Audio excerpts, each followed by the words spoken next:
Bonjour ou rebonjour à ceux qui étaient avec nous en début de matinée et bienvenue à cette réunion de Chantier de France. Nous avons vu en première partie les enjeux financiers de le financement des parcs matériels pour l'année prochaine. Nous allons maintenant nous intéresser aux enjeux techniques. La question n'est pas plus simple. Pour répondre à cette problématique et éclairer vos décisions pour l'année prochaine, je vous propose de rejoindre tout de suite nos invités. C'est la réunion de Chantier de France, c'est en direct et c'est maintenant.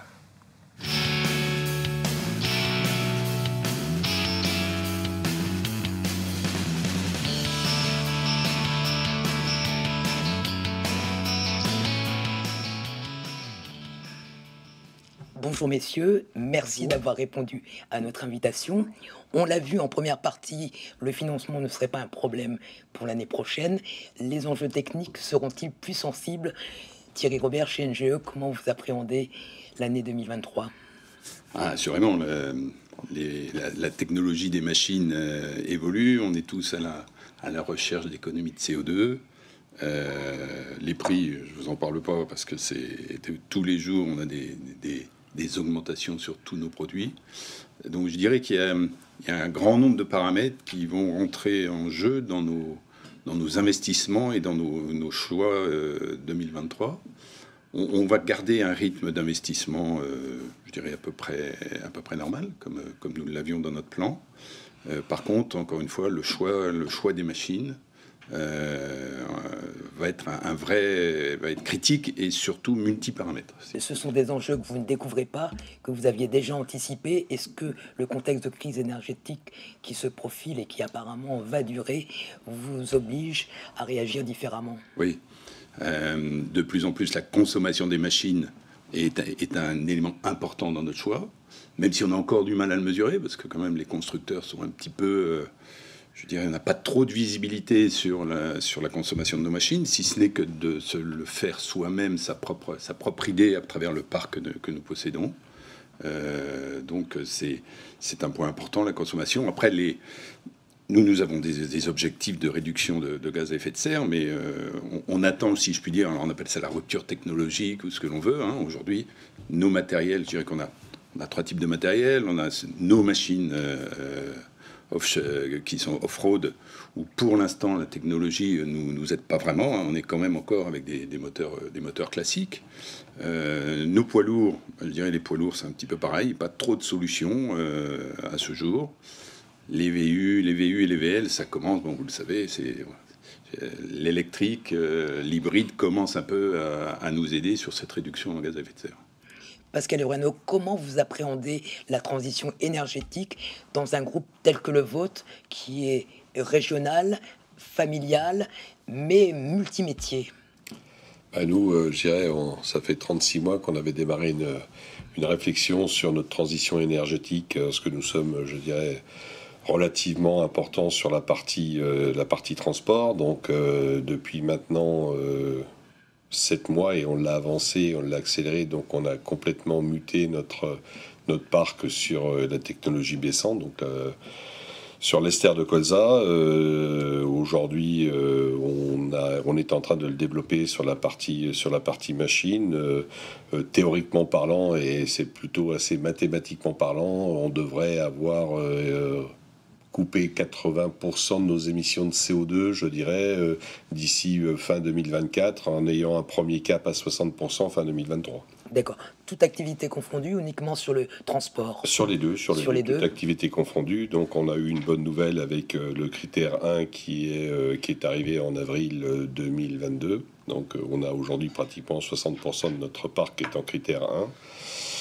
Je pense qu'on n'avait que deux alternatives à l'époque technologiques qui étaient soit le gaz, soit l'oléo, je dirais. Et donc, a priori, quand on voit un peu ce qui se passe sur le gaz, on a pris la bonne solution, quoi. Maintenant, c'est pas parce qu'on est plus malin que les autres. On a essayé de prendre quelque chose qui était à la fois technologiquement éprouvé et à la fois avec un coût d'investissement qui soit le plus faible possible, qui nous permettait, et en plus qui était réversible. C'est-à-dire qu'aujourd'hui, dans l'hypothèse où nous serions trompés, on pouvait revenir, je dirais, à la case carburant fossile sans être obligé de tout changer. D'accord. Olivier Terrier, j'imagine que Soletange Bachy a également sa feuille de route. Comment vous la déployez concrètement sur vos chantiers? Alors on avait une feuille de route avec un objectif de réduction de carbone qui était déjà lancé. Donc on est sur une trajectoire de moins 40% à l'horizon 2030. Oui. On s'était dit on va s'orienter vers l'électricité. Le problème c'est qu'aujourd'hui avec les prix qui sont rencontrés, c'est clair que ça devient... le choix entre le CO2 et l'électricité est un peu compliqué. Donc on continue en essayant de réduire globalement la consommation d'électricité. Alors la particularité par rapport au TP, c'est que on a des machines qui sont fixes, des installations fixes de production, de traitement, et des machines qui font des trous. Alors, on fait des trous un peu plus développés que ça, mais qui font des trous, donc qui bougent peu, mais on a un besoin de puissance assez monstrueux. Donc on travaille sur la réduction globale de consommation de l'énergie. D'accord. Avec des matériels qui sont effectivement électro-intensifs, est-ce que vous avez d'autres alternatives ou vous restez sur la filière électrique, puisque certains de vos fournisseurs ont déjà des solutions à vos problèmes? Alors, on a un petit avantage, c'est qu'on s'était mis à l'électrique avant que nos fournisseurs le fassent. Donc on a aujourd'hui des solutions pour faire tourner des machines à forte puissance avec de l'électricité. Le problème, c'est d'avoir la disponibilité de la source d'électricité. Donc l'idée, c'est de réduire pour essayer de trouver plus facilement l'alimentation. Les autres énergies alternatives, donc on pense tous à l'hydrogène, on va en parler. Sur les machines, etc. Le problème, c'est la disponibilité, c'est le stockage, et c'est le fait de trouver des engins qui soient justement possibles. Et là, je rejoins tout à fait Thierry dans ce qu'il disait tout à l'heure. C'est vrai qu'au niveau des constructeurs, je vais être un peu court, c'est mettre une batterie sur une machine. L'électroportatif, on le fait depuis 70 ans, donc il n'y a pas de rupture technologique à aujourd'hui. C'est d'avoir une source d'énergie qui soit indépendante, où il n'y ait pas de fil, il n'y ait pas de raccordement, et un truc propre. C'est clair que on n'a pas de solution aujourd'hui, si ce n'est de travailler l'électrique en essayant de prendre du nucléaire, parce qu'a priori ça pollue moins, mais il y a d'autres débats là-dessus. Vous êtes des directeurs matériels aguerris. Est-ce que vous êtes aujourd'hui des énergéticiens en devenir? Ah ben ça y est, on l'est devenu. On l'est devenu très vite, parce que ça a été très vite là, les 2-3 dernières années. Notre objectif, il est à peu près le même. On a fait 4% par an, plutôt que de dire 40%, parce qu'on a considéré que de dire 4% par an, ça nous met tout de suite la pression, immédiatement. Et ce 4% par an nous aide aussi à amener une culture dans l'entreprise, puisque les machines sont travaillées avec des hommes. Et on pense que il faut déjà économiser, on verra après si... Et cette économie de carburant, on l'a fait à travers un certain nombre d'aides. On parlera de télématique, on parle d'éco-conduite, on parle de nouveaux carburants avec des carburants alternatifs. Donc tous ces moyens font que ça donne une culture aussi dans l'entreprise. Et cette culture, bien sûr, elle est portée par les managers, elle est portée par nous. Et donc il a fallu très vite que l'on prenne ce problème de gaz à effet de serre à bras-le-corps. Parce que pour la RSE, et pour nos entreprises, il y a une vraie pression, ça va jusqu'à même financière, puisque la RSE est partout dans nos contraintes, je dirais, entreprises. Donc c'est devenu vraiment un point central. En quelques années, ça fait 2 ans, 3 ans, je dirais, où vraiment c'est un sujet pratiquement quotidien. La Covid a été le catalyseur à ce qu'on voyait se mettre en place de manière plus ou moins organisée, mais avec effectivement... Alors vous dire pourquoi les raisons vont profondes, je ne sais pas, mais il est vrai que l'après-Covid, il y a eu un après et un avant-Covid, bien sûr concernant ces gaz à effet de serre. Alors il y a eu l'Europe, il y a eu des lois qui arrivent, des obligations à terme 2030-2040 qui font que il faut qu'on bouge dès maintenant, et c'est maintenant également que ça se passe. Pascal Renaud, vous avez converti votre parc cette année. Et vous allez poursuivre la démarche dans les années qui viennent. J'imagine que c'est une réflexion que vous aviez déjà engagée au préalable. Est-ce que vous étiez sur une pression de vos clients, de vos donneurs d'ordre, ou est-ce que c'est une démarche plus volontariste de votre part? On est sur une pression citoyenne. Je dirais, celui qui ne s'est pas encore aperçu que le réchauffement climatique était en route, il faut vite qu'il retourne à l'école. Aujourd'hui, nous, ce qui était important, c'était de choisir les bonnes technologies. Déjà de voir qu'est-ce qu'il y a comme technologie disponible, parce que mine de rien, on n'a pas tant de choses que ça. Aujourd'hui, donc, on a un premier programme qui était de partir sur des carburants végétaux. Donc ça, c'est pratiquement développé à 99%. Maintenant, actuellement, on est en train de préparer la prochaine étape. Nous pensons qu'aujourd'hui, l'électrification générale des parcs va être la solution, à l'instant T en tout cas pour les 7, 8, 10 prochaines années.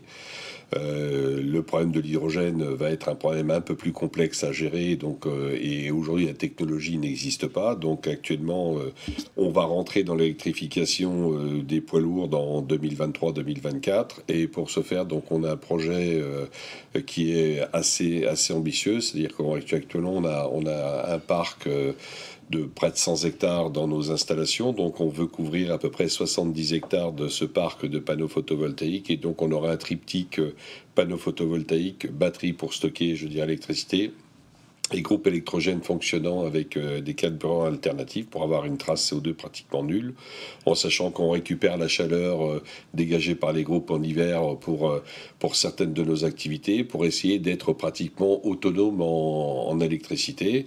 Après, je dirais, si demain matin, il y a une rupture technologique avec l'hydrogène, mais l'hydrogène pourrait s'inscrire dans ce triptyque, je dirais, qui pourrait fonctionner normalement. Maintenant, il faut des produits, il faut que les constructeurs nous apportent des alternatives. Alors, sur les petites machines, on a bricolé des choses, on a essayé de comprendre un peu comment ça fonctionne. On a, dans le cadre d'autres activités, de la manutention, où là, ils sont très en avance sur l'électrification de la manutention. Aujourd'hui, on suit au plus près ces éléments-là, en sachant qu'il ne faut pas se tromper, parce que si je vois un certain nombre de gens qui ont pris l'alternative gaz aujourd'hui est un peu complexe à mettre en œuvre. Donc il faut faire attention de ne pas, c'est pas ne pas se tromper, c'est pas de s'engager sur des voies dans lesquelles il n'y a pas des sorties de secours dans le cas où la technologie ou le coût de l'électricité, parce que là aussi ça va être un challenge important. Il faut, même si on électrifie le système, il faut que le coût de l'électricité soit raisonnable. Le poste carburant dans un groupe tel que le vôtre, c'est un montant de quel ordre? 10 millions d'euros. 10 millions d'euros. Chez Soletanche Bachy, vous êtes... c'est une excellente question. Oui. J'ai pas d'ordre d'idée sur le poste carburant. D'accord. 50 millions. 50 millions, d'accord. 10 millions d'euros, donc forcément, ça vous incite à explorer différentes voies. Pour l'instant, effectivement, vous l'avez évoqué, le gaz n'est pas... d'actualité, si on peut dire. L'électricité est un petit peu sensible. On reste quand même sur des solutions conventionnelles et sur le bon vieux GNR. Ah ben, nous, on n'utilise plus de GNR, donc le problème, c'est assez agréable en ce moment, je dirais, mais ça, c'est encore un autre problème. Mais je pense que là, c'est une étape. Et la solution miracle n'existe pas, parce que sinon tout le monde la connaîtrait. Donc aujourd'hui, nous, ce qu'on souhaite, c'est d'être producteur de notre propre électricité, ou au moins pour une partie importante, pour nos activités industrielles et nos activités de transport. Nous sommes à peu près convaincus qu'on aura facilement, quand je dis facilement, je dirais qu'on pourra recharger facilement tout ce qui est à poste fixe, donc tout ce qui est carrière, tout ce qui est poste industriel. Là, effectivement, sur les chantiers, ça va devenir un peu compliqué, parce que s'il faut mettre un groupe électrogène pour recharger les batteries des d'impair, je ne suis pas sûr que ça soit d'une efficacité redoutable. Donc vous êtes là aussi dans une période de transition. On réfléchit, on cherche, on explore, mais je veux dire, dans très peu de temps, il devrait y avoir des solutions qui devraient se développer, en sachant que dans nos machines, le poids n'est pas un ennemi, donc on a des contrepoids partout, donc il devrait être assez facile de mettre un certain nombre de batteries sur des machines qui sont à poste fixe, qui sont à proximité de recharge de transfert électrique de puissance, qui permettent effectivement de recharger ça dans de bonnes conditions. Mais je pense que c'est la première étape qui va arriver dans les 12-24 prochains mois. Puis après, suivant tout ce qui va se passer en recherche et développement, et Dieu sait qu'aujourd'hui beaucoup de monde cherche, et ils vont finir par trouver des choses intéressantes. D'accord. Dans le groupe NGE, vous êtes plus en phase de transition. Aujourd'hui, comment vous veillez à optimiser les consommations de GNR sur l'ensemble de vos parcs, que ce soit les matériels de chantier ou les matériels de transport? Alors on a fait ça fait maintenant 5 ans où on travaille avec une entreprise, une start-up de télématique, qui s'appelle Ibou, sur lequel on remonte. On a considéré que, c'est clair, hein, pour s'améliorer, il faut mesurer. Donc on a déjà eu un objectif de mesurer. Donc on a 2500 machines. En tout, on a à peu près 4000 machines roulantes, tournantes, qui consomment du carburant. On a équipé à ce jour 2500 matériels. Avec des... Alors la complexité, ça a été que chaque constructeur avait ses remontées et qu'il fallait homogénéiser ça. Et donc avec Ibou, ça a permis de... Donc aujourd'hui, on monte les données et les datas de 25 constructeurs sur une même plateforme. Donc pour nos exploitants, ça permet d'avoir la même plateforme, quelle que soit la machine.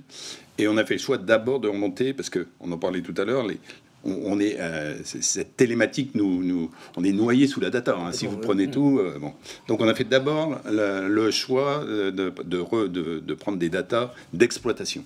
Donc on remonte des consommations, on remonte des temps, des productivités, c'est-à-dire nombre d'heures, jours que nos machines effectuent. Et surtout, grâce à cette consommation, ça permet de manager nos équipes, nos chantiers, de mesurer bien sûr les CO2 par chantier et par machine. Et donc on fait un peu feu de tout bois. Donc on a eu un challenge de ralenti, c'est-à-dire qu'aujourd'hui, on a considéré qu'on faisait trop de ralentis sur nos parcs de matériel. Donc maintenant, depuis 3 ans, on baisse nos ralentis en les mesurant, en formant nos chauffeurs. Donc à ce jour, on a baissé de 6% nos ralentis. On est passé de 32 à 26%. Alors, ça paraît peu, mais en gros, c'est quand même 150 000 à 200 000 litres de carburant par an. Donc vous multipliez par 2,5 pour avoir les CO2, donc c'est une économie de CO2 que nous faisons. On lance aussi l'éco-conduite, bien évidemment. Voilà, donc on fait un peu feu de tout bois, et grâce à la télématique, ça nous permet de mesurer, de challenger et de mesurer les progrès que nous allons faire grâce aux actions que nous mettons en œuvre. Voilà, c'est un peu aujourd'hui, à ce jour, les solutions que nous avons, avant de parler bien sûr de toutes les technologies comme Pascal vient d'en parler, où là, je dirais, on est un peu attentif par rapport totalement opérationnel, voilà. Et c'est du quotidien. Oui, exactement. Dont vous parlez. Olivier, vous avez des matériels qui sont effectivement de bonne dimension et avec des consommations à la clé. Est-ce que vous avez d'autres leviers d'action pour maîtriser cette consommation ? C'est un peu le même cas que Thierry. On travaille au niveau des temps d'attente. Parce que quand les machines sont en production, alors bien sûr, on peut utiliser des modes, ce qu'on appellerait les modes éco, avec des machines avec un nombre de tours moindre. Alors ça affecte un peu la performance de la machine, mais sur le cycle complet, c'est pas très significatif. C'est surtout sur les temps d'attente, on essaie de couper, on essaie d'arrêter, on essaie de mettre un système additionnel pour ne pas démarrer les moteurs puissants, pour avoir uniquement la clim et la radio. Donc on essaie de travailler là-dessus. On essaie d'installer notamment sur le matériel qu'on est en train de renouveler sur des machines équipées de start-stop. C'est-à-dire qu'au bout de quelques minutes, la machine va se couper toute seule. Donc c'est faire en sorte d'enlever cette pression au niveau de l'utilisateur, de rester toujours derrière. Est-ce que j'ai le bon régime? Est-ce que j'ai pas le bon régime? Donc on essaie d'avancer là-dessus, mais c'est pas évident, parce que on peut avoir des situations où on a peu de temps d'attente entre deux opérations, et le fait de couper systématiquement, ça peut être pénalisant et être le contraire d'une bonne idée. Ça peut pénaliser la productivité du chantier. Tout à fait. Et je reviens un peu sur ce qu'on disait sur les installations. On a le site de Montreux, qui est un gros site, et l'impact au niveau de l'énergie, on va l'avoir aussi sur le site-là, et on travaille ardemment sur des solutions pour faire en sorte à la fois de réduire le besoin d'énergie sur les chantiers, et à la fois sur le site. Pour ceux qui nous suivent, c'est votre grande plateforme matérielle. Vous centralisez absolument vos moyens. Est-ce que vous arrivez à quantifier le résultat de ces actions, qui sont la vue du cas par cas et qui doivent être quasiment déclinées à l'échelle de chaque machine? Là, on est en train de travailler. On est un peu en retrait par rapport à NGE sur le sujet. On est en train d'équiper les machines justement pour remonter les informations, parce qu'on s'est aperçu d'un truc. C'est que mesurer la consommation de la machine, donc c'est en fait de prendre la théorie de la machine. On a un système, par exemple, sur des machines de marque allemande dont je tairai le nom, qui envoie du gasoil pour réfrigérer la partie injection. Et en fait, on a une consommation qui est monstrueuse, et la consommation réelle, en fait, ce qu'il faut faire, c'est mesurer physiquement avec un débitmètre. Il faut mesurer le retour, et il faut faire la différence entre les deux, ce que ne fait pas la machine. Donc à un moment, vous vous retrouvez soit avec des consommations qui sont très faibles, et c'est pas intéressant, soit avec des consommations qui sont énormes. Et là, on a un vrai sujet d'interprétation des effets, des efforts qu'on peut faire. Pascal Urano, quels sont les moyens mis à disposition de vos exploitants pour maîtriser cette consommation sur vos chantiers? On a une particularité, c'est que nous, on a deux constructeurs de base, un constructeur de matériel routier et un constructeur de terrassement, plus deux petits autres constructeurs sur des machines un peu plus exotiques. Donc aujourd'hui, le système de télématique de ces deux constructeurs est déjà extrêmement performant. Le gros problème, effectivement, c'est qu'on a une remontée de ça dans nos ERP, donc, et notre travail actuel, c'est de trouver des passerelles qui permettent effectivement d'avoir des choses les plus synthétiques possibles et pas d'avoir des montagnes de tableaux dans tous les sens qui font déforester l'Amazonie. Donc aujourd'hui, mais c'est plutôt, dans notre métier, c'est plutôt relativement simple. Dans le camion, c'est horriblement simple. Le seul impondérable, c'est le parcours, hein, parce qu'un parcours à plat ou un parcours avec des déclivités, vous avez tout de suite des modifications. Mais en fait, on fait très très souvent les mêmes choses. Donc, on arrive à mesurer déjà, l'évolution technologique des constructeurs, parce que globalement, tous les 3 ans ou tous les 4 ans, on arrive à avoir des baisses de consommation de 5, 6, 7%. Donc, on les constate, on les mesure. Et aujourd'hui, on est en train de mettre un nouveau système qui est un peu un système que je qualifierais de Joe trouve tout, mais qui aujourd'hui, à l'instant T, sur les 10 machines que nous avons mis en place, amène une économie de carburant de 10 à 12%. Donc c'est extrêmement significatif. Maintenant, aujourd'hui, le gros problème de toutes ces remontées de données, c'est qu'il faut arriver à les trier, à les mettre au bon endroit, à avoir la bonne interprétation, parce que ça, c'est quelque chose d'important. En terrassement, vous pouvez avoir des variations de 20, 30, 40, 50% suivant la typologie de vos travaux de terrassement, si les terrains sont favorables, si vous descendez à charge, si vous montez à charge, tout ça est extrêmement variable. Là où on arrive à avoir les résultats les plus significatifs, c'est quand on est en carrière. Donc en carrière, les gens sont toujours sur des cycles extrêmement récurrents, et donc c'est toujours dans la carrière qu'on démarre ce type de réflexion, et puis après on le déploie dans le reste de l'activité. Mais quand vous avez la chance d'avoir peu d'intervenants, donc c'est assez facile de construire la passerelle qui permet effectivement de trier toutes ces données et d'en récupérer la quintessence. Rationaliser le nombre de fournisseurs, c'est déjà une petite contribution à la mise en œuvre de ces stratégies.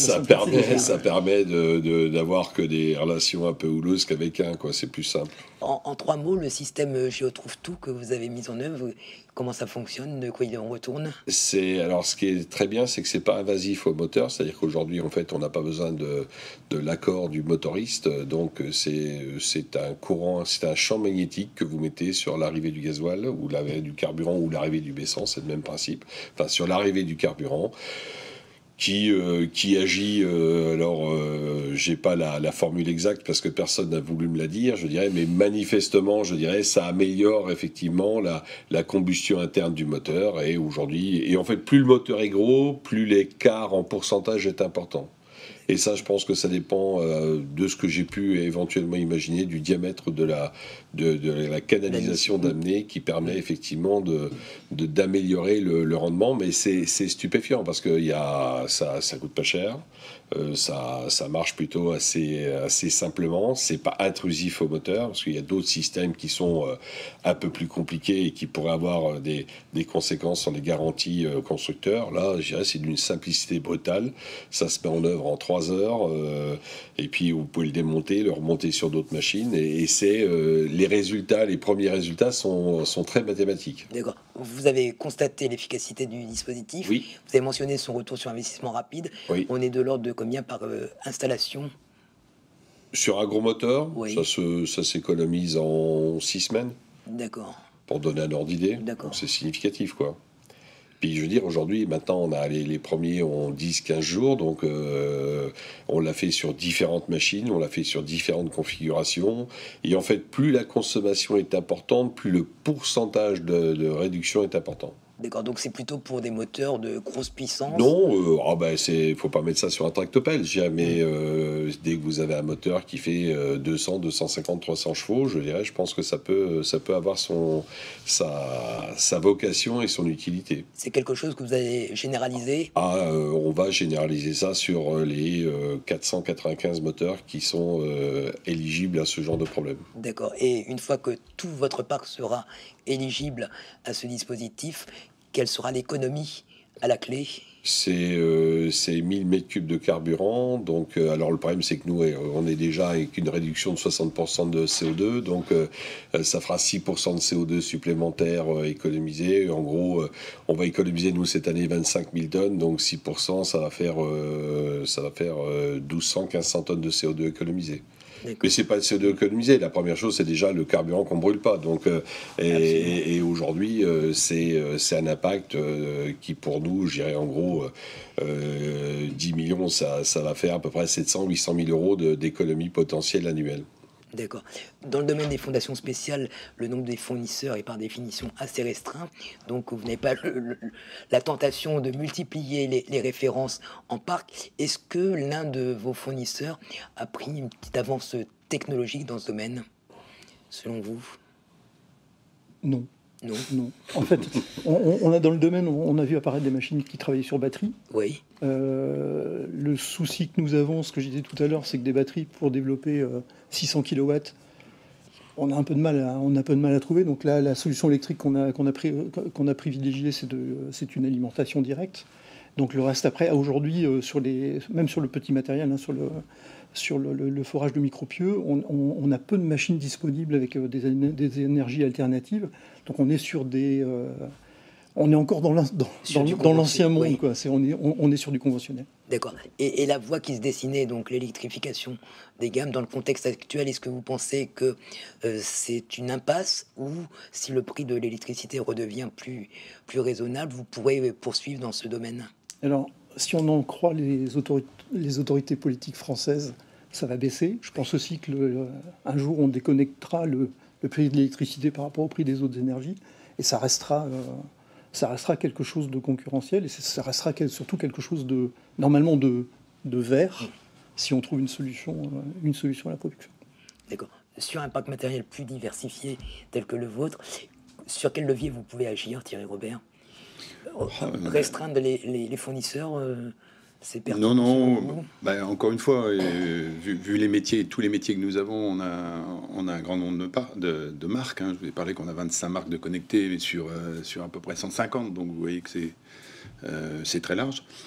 Au niveau des motorisations, il ne faut pas oublier qu'on a fait... Alors, c'est un petit peu... On a fait quand même c'est-à-dire, on a des moteurs très technologiques. Alors, c'est pas le bon moteur, hélas, pour l'avenir, mais c'est quand même des Tier 5. On travaille avec de l'AdBlue. C'est des moteurs qui ont vraiment fortement évolué.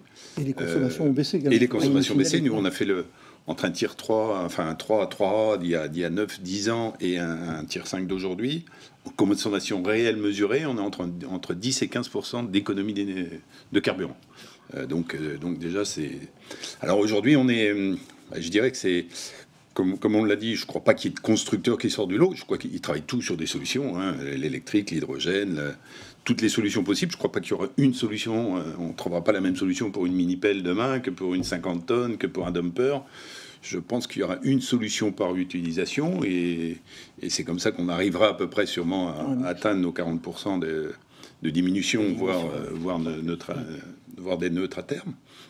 Voilà, donc 2023 est un peu compliqué, je vous l'avoue, parce que d'un côté, on veut de la technologie, on veut des consommations basses et des matériels à la pointe. De l'autre côté, je vous rappelle le prix. Tout à fait. Où on a des augmentations de prix à 2 chiffres quand même, et que nos entreprises, on doit accompagner aussi, et nos clients sont devant nous, et qu'il faut économiser des CO2, tenir les prix. Donc il y a quand même une équation qui commence à être un peu compliquée. Est-ce que l'offre est présente? L'offre est techniquement et de manière très pragmatique. Est-ce que quand vous commandez, ou vous souhaitez commander une machine avec une motorisation alternative, on peut vous la livrer pour l'année prochaine? Non, alors ce qu'on appelle alternative, nous on a essayé de l'hybride. Bon, l'hybride c'est une chose. L'électrique, encore une fois, les moteurs électriques, aujourd'hui on est resté que sur des petites machines. On est prudent sur ces petites machines électriques. Nous, on est encore pas mal dans la location. Après, dans des grosses machines, telles que la Fondation, vous en parliez tout à l'heure, où il y a des machines électriques qui sortent. Bon, là, on est prudent. C'est quand même des coûts, vous multipliez par 2, voire 3 le prix de la machine. Comme on disait, comme on recherche sur le chantier, c'est bien beau. C'est-à-dire que demain, le matériel qui rentre à l'agence ou au dépôt, c'est jouable, on recharge la nuit. Mais nous, la majorité de nos matériels sont sur chantier. Et je ne vous parle pas de puissance de 7 kg ou de 11 kg comme pour nos voitures pour recharger. Si demain vous rechargez des pelles des 40 tonnes qui font des puissances de 300 chevaux, il va falloir recharger, si vous voulez 8 heures de recharge, il va falloir mettre des centrales nucléaires pas trop loin quand même. Donc c'est vraiment le problème de la recharge. Et je crois que plus globalement, on parle de technologie, c'est quand même l'énergie. Quelle énergie demain et quelle logistique et comment on la transporte. Et ça fait partie vraiment de la solution. D'accord, et là, ça devient beaucoup plus flou. En attendant, vous avez mentionné la formation, notamment à l'éco-conduite. Qu'est-ce que vous pouvez aller gagner en sensibilisant tous vos opérateurs à cet enjeu-là ? On gagne des petits... alors, on a démarré, bien sûr, par les machines consommatrices, c'est-à-dire les dumpers, les machines off-road, dumpers rigides et articulés. Après, on fait les poids lourds, tout ce qui est PL. Et puis, on ira aussi sûrement dans les VU. Je dirais que ça va dépendre un peu des hommes. Mais on arrive à baisser à peu près de 10 points. C'est-à-dire, encore une fois, l'avantage de la thématique, ça nous permet de mesurer et puis de challenger encore le conducteur, et que lui, il a un retour sur les efforts qu'il va faire et sur l'information qu'on lui a donnée. Donc on arrive à peu près entre 10 et 15% d'économie entre avant la formation et après la formation. Pascal Urano, l'introduction de changements tels que vous les avez décrits en interne, ça demande de la communication, de la pédagogie. Comment vos personnels réagissent par rapport à ces évolutions ? Très bizarrement, ils sont plutôt fiers d'avoir des camions qui polluent plus. Donc en plus, on les a stickés. Maintenant, tous nos camions, c'est un champ de colza. Donc on essaie d'être extrêmement agressif en communication. Donc derrière ça, il y a aussi le jour quand il démarre le camion et puis que le pot d'échappement, sent plus rien du tout. Donc on a moins 80% de particules, on a moins de 60% de CO2. On travaille avec nos fournisseurs de carburant pour augmenter, en fait, je dirais, la réduction de CO2. Il y a une chose qui est importante, comme vous l'avez fort justement dit, il y a 3 pôles importants, c'est la formation, la formation et la formation. Et c'est pas que la formation initiale, c'est une formation initiale déjà significative, une formation permanente et je dirais un rappel systématique parce que malheureusement quand le gars fait exactement la même chose pendant 5, 10, 15 ans, les réflexes s'amenuisent et donc il est important de toujours faire des piqûres de rappel significatives et là effectivement la télématique je dirais joue énormément. Donc par exemple sur le camion, nous les gars sont arrêtés de 0 à 100. Donc par rapport à leur conduite, leur nombre de coups de frein, leur nombre de changements de rapport, etc. Donc la personne voit la qualité de sa conduite entre guillemets qui est mesurée de façon extrêmement précise. Donc c'est un peu plus facile pour nous de faire passer les messages. Derrière ça, on a ouvert nous notre CFA pour apprentis il y a maintenant presque 2 ans. Donc nos premières promotions de gens qui sont formés en interne. Que ce soit en conducteur d'engin, là on va démarrer le permis poids lourd, je dirais à l'intérieur de notre CFA, va nous permettre effectivement de mieux aguerrir les premiers conducteurs avec cette première formation et la partie éco-conduite devient primordiale. Donc, mais aujourd'hui, il y a un truc qui est très important, formation. N'oublions pas que tous nos collaborateurs ont 1, 2, 3, 4 Ferrari dans les mains. Donc je parle pas de vos machines qui peuvent valoir plusieurs millions d'euros. Donc il faut que quand on a entre 300 et 1 million d'euros entre les mains, le fait qu'ils puissent s'en servir de façon la plus optimale possible est quelque chose de primordial. Est-ce que ça s'est déjà concrétisé, cette politique, par rapport à vos donneurs d'ordre, avec un avantage concurrentiel et une notation environnementale dans les appels d'offres qui vous permet... Nos donneurs d'ordre, je dirais, le problème, c'est qu'il faut que nos donneurs d'ordre s'adaptent, en fait, à la rente mathématique. Donc tout ça, effectivement, on commence à avoir quelques retours positifs de tout ça, mais aujourd'hui, le donneur d'ordre, il a aussi un peu mal à la tête parce que les prix auxquels on répond commencent à devenir un petit peu compliqués. Toutes les augmentations que l'on a, que ce soit au niveau du matériel, que ce soit au niveau du personnel, que ce soit au niveau de toutes nos fournitures, je rêve, et qu'aujourd'hui, il y a une répercussion sur le prix-vente qui est importante. Donc, que le donneur d'ordre soit public ou privé, quand il s'attendait à avoir un prix à 100, puis qu'il a un prix à 120, 130, 140, puis derrière ça, qu'il a des taux d'intérêt qui commencent à dépasser les 2, 3, 4, 5%, il commence à être attentif déjà à son compte de résultat.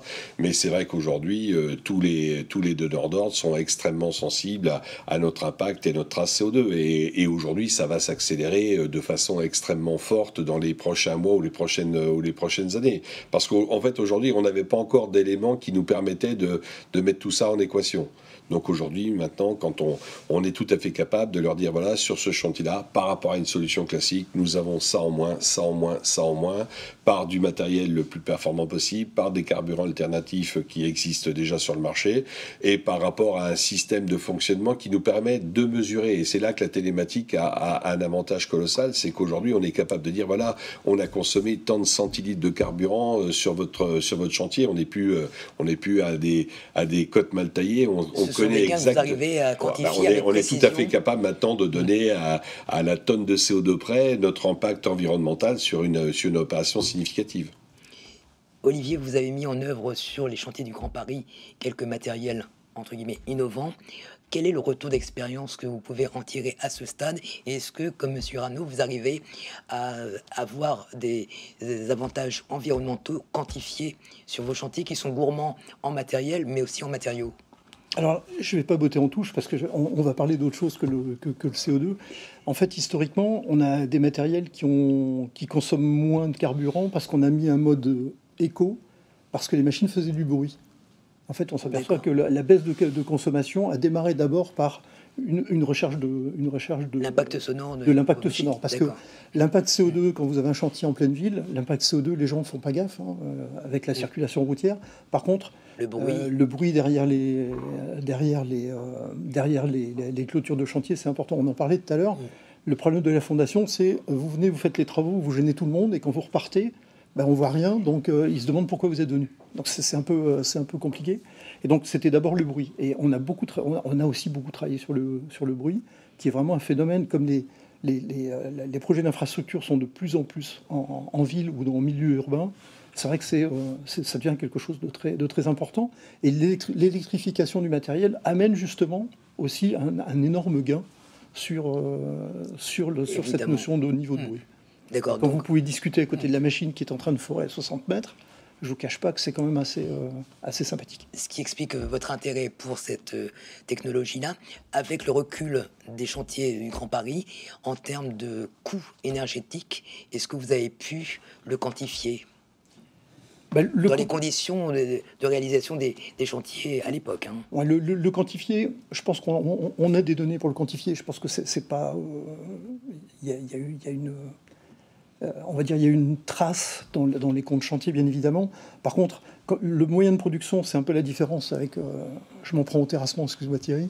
C'est vous avez une machine qui fait la perfo, vous avez une tripotée de machines à côté entre l'installation de production, etc. Donc, ce qui fait que l'impact financier au niveau des chantiers est important, mais c'est pas primordial parce que c'est une partie de l'équation. C'est pas uniquement le matériel. Par contre, aujourd'hui, c'est vrai que l'évolution du prix de l'électricité, on commence à avoir ce qu'on disait tout à l'heure. On commence à avoir des doutes sur l'aspect économique. Par contre, sur l'aspect environnemental, il n'y a pas photo. Donc, c'est effectivement une équation qu'il va falloir résoudre. Si on considère effectivement qu'on a beaucoup d'interrogations maintenant sur l'électricité et autant sur le gaz, qu'est-ce qui reste comme alternative pour les matériels, Thierry? Encore une fois, je crois que toutes les solutions seront bonnes, mais aujourd'hui, on pousse les constructeurs, on essaye de leur demander, on est curieux. Mais peut-être qu'à la Beaumont, on va découvrir des nouveaux produits demain. Je crois que pour les grosses puissances, j'ai l'impression, encore une fois, je suis très prudent quand je parle, parce que j'ai l'impression que l'hydrogène pourrait être une solution, encore une fois, en gros conditionnel. Les petites machines, je crois que aujourd'hui, c'est l'électrique. Entre les deux, il peut y avoir peut-être des solutions hybrides qu'on va aussi avoir demain. Je crois que tous les constructeurs ils ont compris l'intérêt de la recherche, sont vraiment sur cette... Alors quand je parle d'hydrogène, ça peut être des combustions internes ou piles, il y a les deux solutions. Je pense que suivant la taille du matériel, suivant son métier, suivant la finalisation de métier, je pense qu'on utilisera toutes sortes de ce qu'on connaît d'énergie aujourd'hui, et peut-être d'autres demain. On parlait des carburants alternatifs. C'est vrai qu'aujourd'hui, le carburant alternatif, que ça soit du B100 ou de l'HVO ou XTL, je dirais presque que c'est la solution la plus efficace immédiate dans nos moteurs. Et là, c'est pas facile faire du bord à bord avec, on en parlait tout à l'heure, faire du bord à bord avec de l'alternatif, on sait pas trop faire. Donc, nous, on le fait avec nos cuves, les cuves dans nos sites, on les utilise. Mais voilà, là, on est encore dans le problème qu'on a eu tout à l'heure, la logistique, la production. C'est-à-dire qu'aujourd'hui, la grande maison Urano utilise du baissant, mais si tout le monde se met à utiliser du baissant, il va falloir en faire des champs de colza. Bon, voilà, c'est aussi quel volume, quelle logistique. Mais je pense qu'on avance, et c'est très bien qu'il y ait, comme Monsieur Urano, des gens qui, ils font un choix, ils vont vers du baissant, et puis c'est une belle plateforme de voir un petit peu comment ça fonctionne, et est-ce que demain, et jusqu'à quel niveau on pourra le multiplier dans les autres activités. On sait très bien que l'hydrogène, c'est pas encore une solution à court terme. Vous la voyez plutôt décliner sur quel type de matériel, en termes de gamme, en termes de tonnage, et à quelle échéance? Je pense que ça va être l'hydrogène. Alors, aujourd'hui, moi, la frontière, je la mets entre l'électrique et l'hydrogène. Je pense que jusqu'à 15-20 tonnes, on pourra peut-être, c'est là où sera la frontière. C'est sûr que des 50 tonnes, 40 tonnes, 50 tonnes, que ce soit encore une fois du dumper ou de la pelle ou des bulles, il y a de telles puissances, on parle de 300-400 chevaux. En électrique, ça devient, je ne sais pas où on met les batteries, alors peut-être que, encore une fois, peut-être que la technologie des batteries et des capacités vont évoluer, mais je la mettrai à peu près là, en sachant comment on fait l'hydrogène, parce qu'aujourd'hui, l'hydrogène vert, l'hydrogène, c'est fait avec du gaz, quand même. Donc, est-ce que c'est un intérêt? Il est plutôt gris, noir-gris. Donc, faut aussi... Gris dans le meilleur des cas, mais souvent noir. Voilà, donc il faut aussi que cet hydrogène, parce que c'est pas la peine d'imaginer des super solutions si notre carburant consomme de l'énergie carbonée. Donc voilà, il y a ça aussi. Donc voilà, moi, je la mettrais entre 15 et 20 tonnes, suivant. Mais encore une fois, c'est mon sentiment d'aujourd'hui, et assurément demain ça ne sera pas le même, parce que les technologies vont évoluer, les constructeurs vont sûrement, j'espère, trouver d'autres solutions. On le voit dans les voitures, la vitesse à laquelle on a, et parfois on y regarde, c'est la vitesse à laquelle la technologie électrique a avancé dans l'automobile. Il faut aussi prendre un peu modèle, et puis se dire, tiens, ça a bien marché, et puis et pourquoi pas dans nos machines demain. L'hybridation, est-ce que c'est pas justement une alternative qui ménage à la fois le moteur thermique conventionnel et puis une technologie? C'est une alternative, sûrement. Oui. Et après, comme disait Thierry tout à l'heure, ça va dépendre aussi du métier. Le terrassier bouge beaucoup, la fondation, on bouge très peu. C'est plus facile d'avoir une machine connectée. Le seul problème, il faut la source de puissance suffisante pour avoir ce qu'on a besoin. Donc c'est vrai qu'en fonction du métier, je pense que l'énergie sera pas forcément la même en fonction justement de l'utilisation des matériels. Déployer l'hydrogène sur vos chantiers, c'est envisageable? Est-ce que dans la réalité d'aujourd'hui, dans la pratique de vos métiers, est-ce que vous imaginez cette logistique sur un chantier de fondation spéciale? C'est vraiment une solution je ne sais même pas si on a commencé à regarder. Mais le problème, c'est le stockage. C'est le stockage de l'énergie. Alors, stocker de l'énergie sur un chantier type Grand Paris, c'est pas...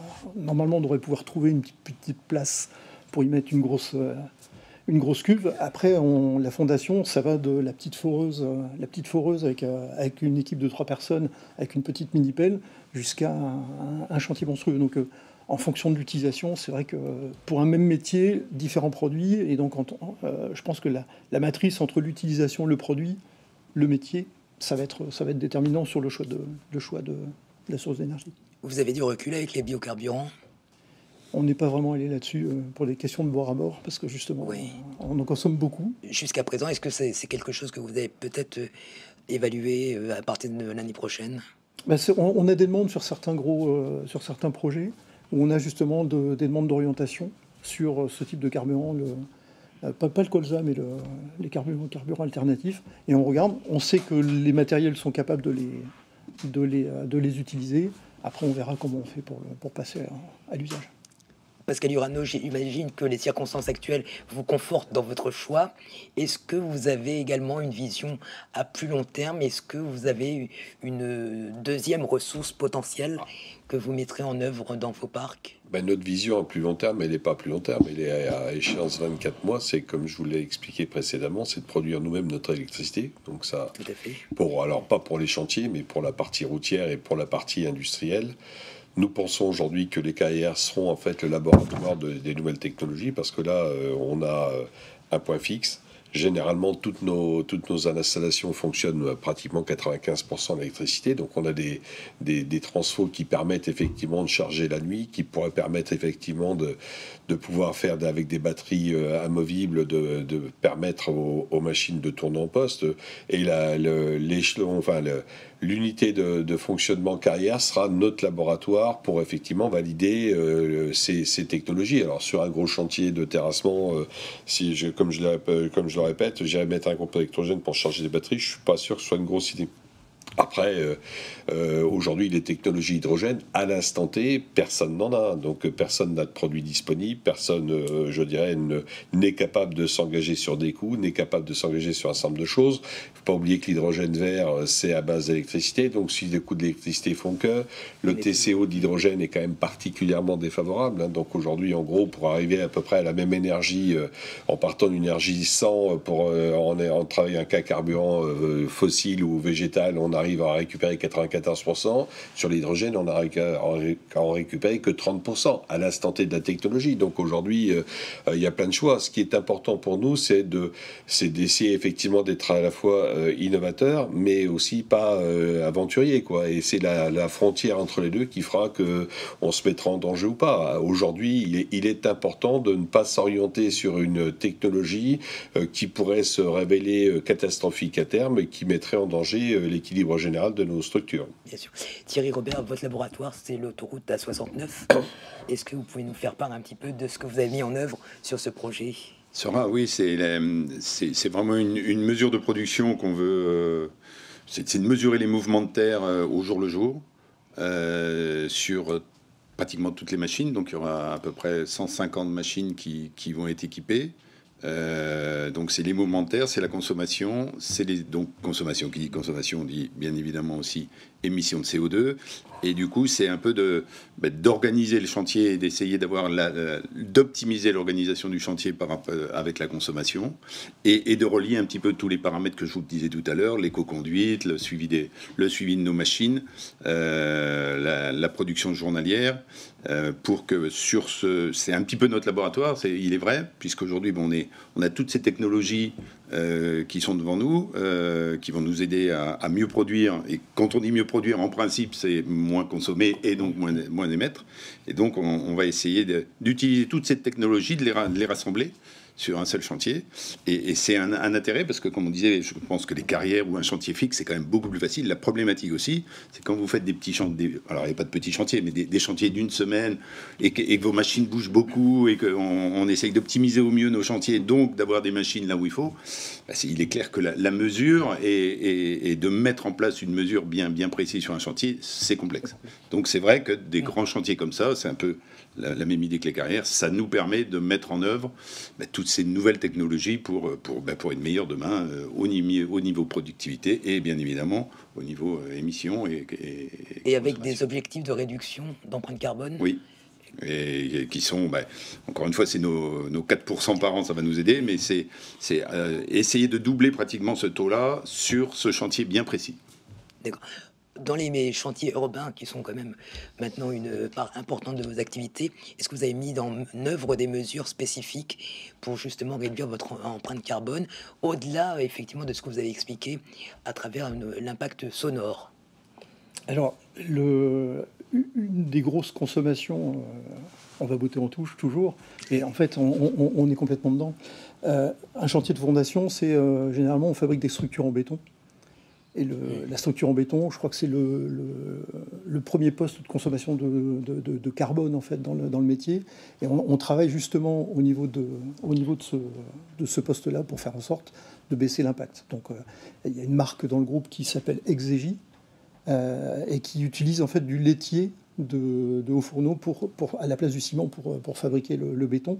Et là, l'impact par rapport je ne vais pas dire que l'impact matériel va être est anodin, mais l'impact au niveau du béton est monstrueux. Donc c'est travailler en fait là-dessus. On continue à travailler sur la consommation, mais je pense que si on regarde l'activité au global, on est sur un poste énorme qu'on essaie vraiment de diminuer.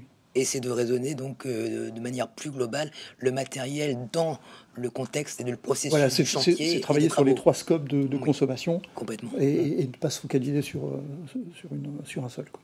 D'accord. Pascal Urano, le côté autonomie, voire autarcie que vous avez décrit, c'est quelque chose que vous avez eu avec une prise de conscience récente, ou c'est quelque chose du point de vue du développement du groupe et du contexte dans lequel vous évoluez, que vous est paru comme une évidence? C'est un peu notre marque de fabrique. On essaie de maîtriser notre chaîne de valeur complète. Donc, en gros, on va du décapage de la carrière à la création de matières premières, au transport de ces matières premières, à la transformation de ces matières premières pour aller poser une poutre précontrainte de 50 tonnes à 50 mètres de haut. Je schématise, mais c'est... Et donc, aujourd'hui, globalement, il nous manquait que 3 paramètres pour être vraiment, je dirais, complètement maître de notre système. On a une politique extrêmement patrimoniale dans notre matériel. On a exactement la même politique dans nos chaînes de valeur. Il nous manque l'énergie. Donc, si on essaye de la produire tout ou partie, c'est beaucoup mieux.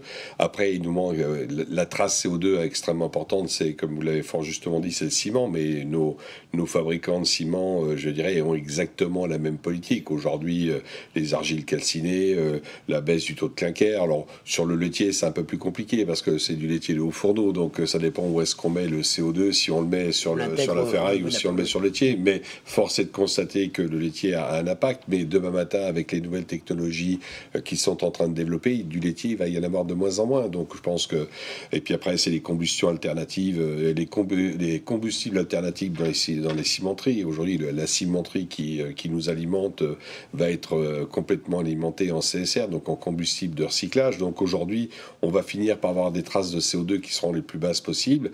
Puis je dirais, là actuellement, on est en train de développer un système où on va capter le CO2 dans l'atmosphère, le réinjecter dans nos bétons pour recréer la réaction chimique inverse qui va nous permettre potentiellement de descendre notre marqueur CO2 sur nos produits béton d'environ 25 à 30%. Mais je pense qu'on est à l'aube d'une modification structurelle de nos métiers qui va aller de plus en plus vite, parce que malheureusement ou heureusement, je ne sais pas dans quel sens il faut le prendre, le monde va de plus en plus vite. Et aujourd'hui, notre rôle à nous, c'est de réfléchir. C'est gratuit de réfléchir. Le problème, c'est le fruit de notre réflexion. Il faut essayer de faire en sorte que le fruit de cette réflexion soit je le répète encore, entre l'expérimentation et l'aventure, il y a une limite. Il faut essayer de rester toujours dans une limite dans laquelle la sécurité générale de l'activité est préservée. Mais actuellement, on a des sources potentielles de réduction de CO2 qui sont colossales.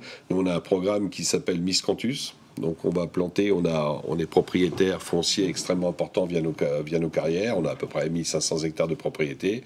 Nous allons planter 1000 hectares de miscanthus. Ce miscanthus, c'est une herbe à éléphant, ça ressemble à une canne à sucre, qui a une particularité, c'est qu'elle stocke 30 tonnes de CO2 par an et par hectare. Et ça se plante une fois tous les 25 ans et ça se récolte au mois de mars-avril. Donc aujourd'hui, le but, c'est d'avoir, je dirais, une globalisation de notre chaîne de valeur et de notre chaîne d'émissions et de réduction de CO2 qui fasse que dans les très très prochaines années, et dans des groupes comme le nôtre, on ne se place pas en 2030, on se place plutôt en 2025-2026, qu'on soit positif en CO2. D'accord, donc à court terme. À très court terme. Thierry Robert, qu'est-ce que vous allez découvrir à Baoma cette année? Qu'est-ce que vous souhaiteriez que vos fournisseurs vous présentent et vous disent c'est disponible à court terme pour répondre à cette obligation de décarboner vos marques?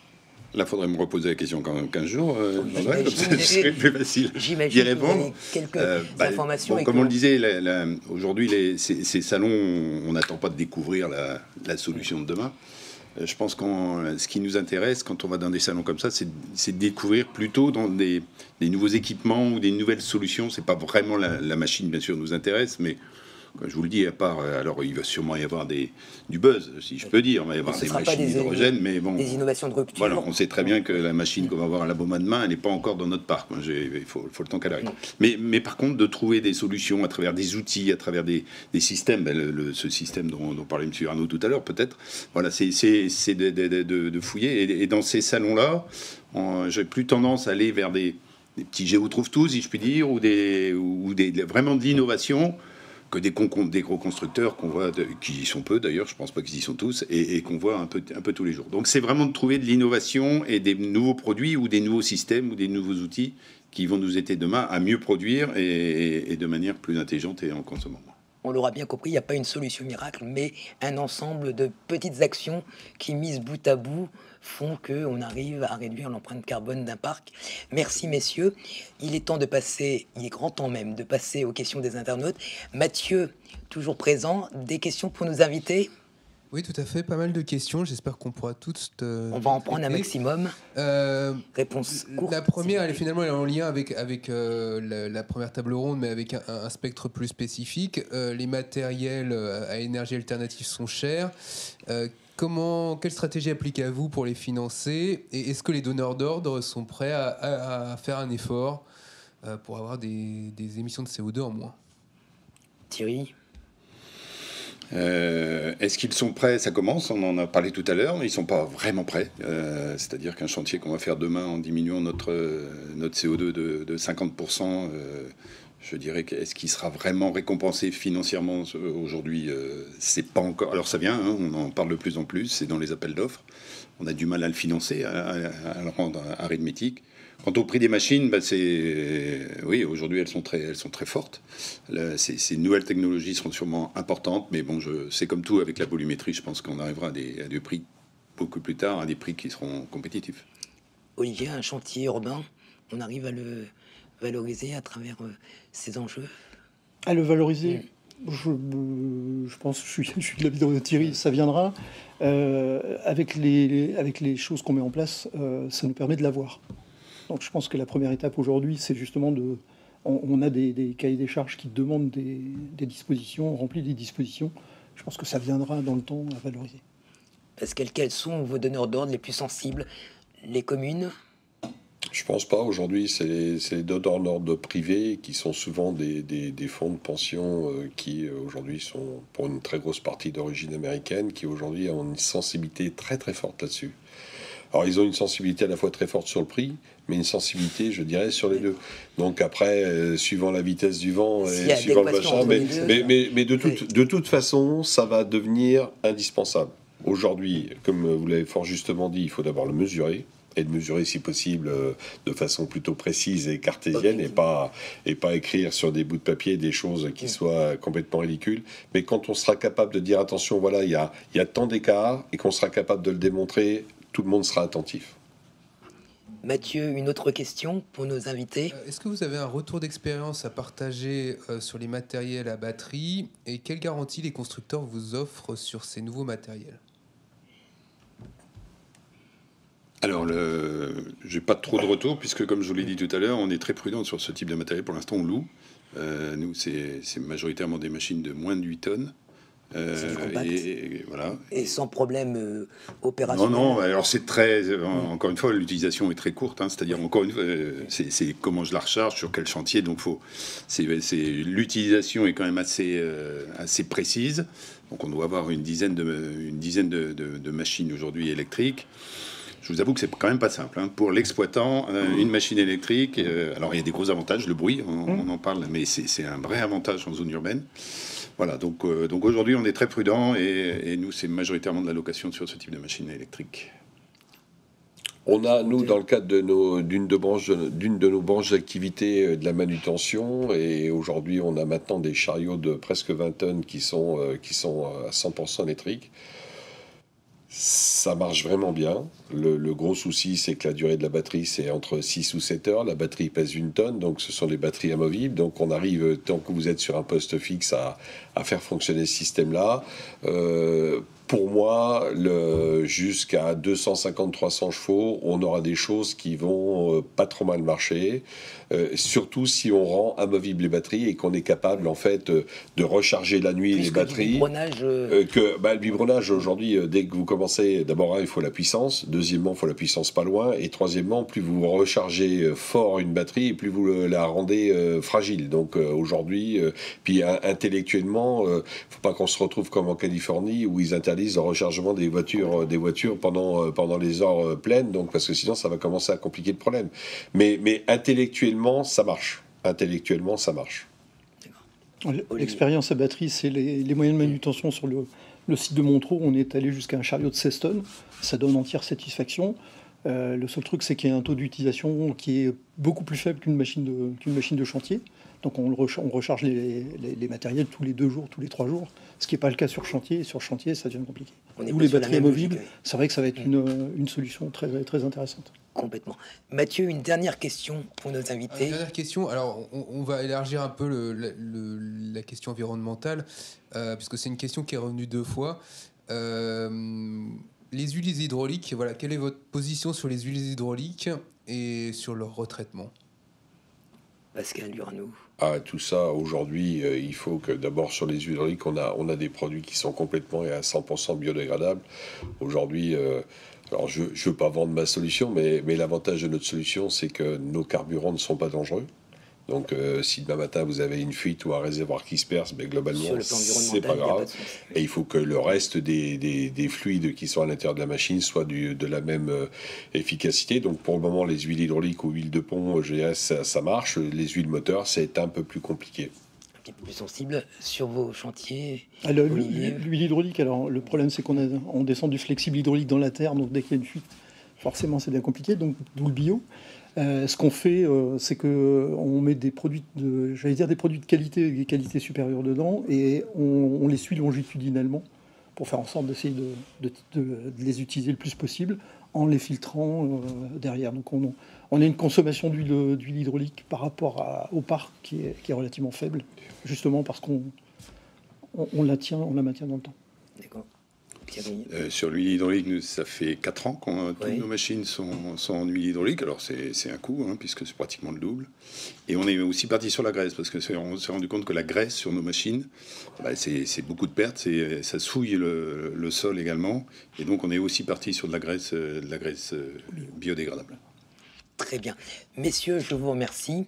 On a vu que la question était pas simple pour le moins, que les solutions existaient ou en tout cas qu'elles se profilaient et que vraisemblablement la décarbonation des matériels passera par un ensemble de solutions à défaut d'avoir une baguette magique. Je vous remercie et je vous donne rendez-vous à la prochaine réunion de Chantier de France. Bonne journée.